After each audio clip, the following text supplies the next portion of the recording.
जय हिंद मित्रांनो, तर आता जेव्हा आपण पोलीस भरती करतो, इतकी मेहनत घेतो, इतकी रनिंग करतो, एवढा अभ्यास करतो, तर आता नक्कीच आता प्रत्येक पोलीस भरती करणाऱ्या उमेदवारांच्या मनात नक्कीच एक प्रश्न बनतो की नेमकं पोलीस कॉन्स्टेबल म्हणून जेव्हा आपण भरती होतो तेव्हा आपल्याला पहिला पगार किती भेटत असतो, त्याच्यानंतर ट्रेनिंग पेमेंट किती भेटत असते, काय काय भत्ते भेटत असतात, काय काय अलाउन्स भेटत असतात, अशा काय काय फॅसिलिटी असतात पोलीस कॉन्स्टेबल म्हणून जेव्हा आपण भरती होतो तर तेव्हा.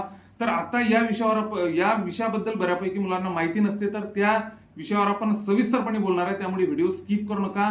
चॅनलला जर आतापर्यंत नवीन असाल तर चॅनलला नक्कीच पोलीस भरतीच्या प्रत्येक अपडेटसाठी चॅनलला नक्कीच सबस्क्राईब करून ठेवा. तर आता सर्वात आधी सांगायचं झाल्यास तर पोलीस कॉन्स्टेबलचा पगार हा फिक्स नसतो, कारण की आता बऱ्यापैकी ते अलाउन्सवर डिपेंड असते, त्याच्यानंतर आपल्याला डीए टीए वर डिपेंड असते, सिटीवर डिपेंड असते, एचआरए वगैरे. आता प्रत्येक सिटीचा एचआरए वेगळा असतो. आता मुंबई, नागपूर, छत्रपती संभाजीनगर, नाशिक अशा मोठ्या सिटींमध्ये एचआरए शिल्लक भेटत असतो, जे की ग्रामीण सारख्या ठिकाणी म्हणजे अकोला असो, बुलढाणा असो, हिंगोली असो, परभणी असो अशा जिल्ह्यांना एचआरए कमी भेटत असतो. तर ते सिटीवर पण बऱ्यापैकी आपलं पेमेंट डिपेंड असते. तर आता जर ट्रेनिंग पेमेंट जर सांगायचं झाल्यास तर ट्रेनिंगचा जर आपल्याला पेमेंट जर सांगायचं झाल्यास तर 28 ते 30 हजाराच्या दरम्यान आपलं पेमेंट ट्रेनिंग पेमेंट पहिलं ट्रेनिंग पेमेंट असते. तर त्याच्यानंतर आपलं ट्रेनिंगला पेमेंट आपला नक्की कधी होत असते, तर ट्रेनिंगचं पेमेंट आपलं जेव्हा आपण ट्रेनिंगला जात असतो तेव्हा आपल्याला, जेव्हा आता मुख्यालयात जितके दिवस आपण काढत असतो त्याचं पण आपल्याला पेमेंट भेटत असते.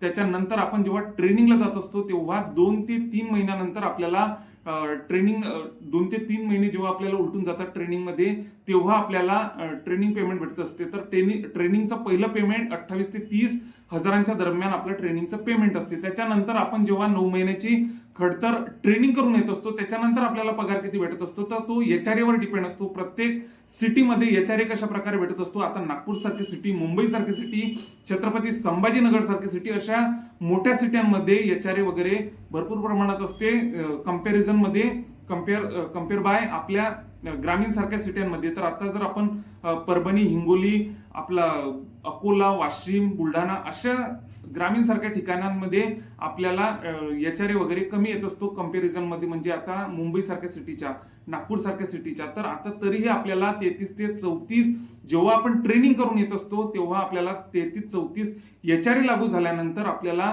33-34 हजार इतका आपल्याला पहिला पगार ट्रेनिंग झाल्यानंतर भेटत असतो, जो की आपल्या ट्रेनिंग मध्ये 28 ते 30 हजारांच्या दरम्यान आपला पगार असतो आता ट्रेनिंग पेमेंट. तर आता त्याच्यानंतर आणखी भत्ते वगैरे, डीए टीए, त्याच्यानंतर टीए, आपल्याला टीए वगैरे जर आता ट्रॅव्हलिंग अलाउन्स आपल्याला जेव्हा आपण बाहेरगावी आपल्या ड्युट्या लागत असतात, त्याच्यानंतर बऱ्यापैकी आपण सिटी सोडून जेव्हा आपल्या ड्युट्या लागत असतात तर त्याच्यानंतर आपल्याला टीए वगैरे जेव्हा आपण अर्ज भरत असतो, प्रत्येक महिन्याला आपल्याला टीएचा अर्ज भरावा लागत असतो. त्याच्यानंतर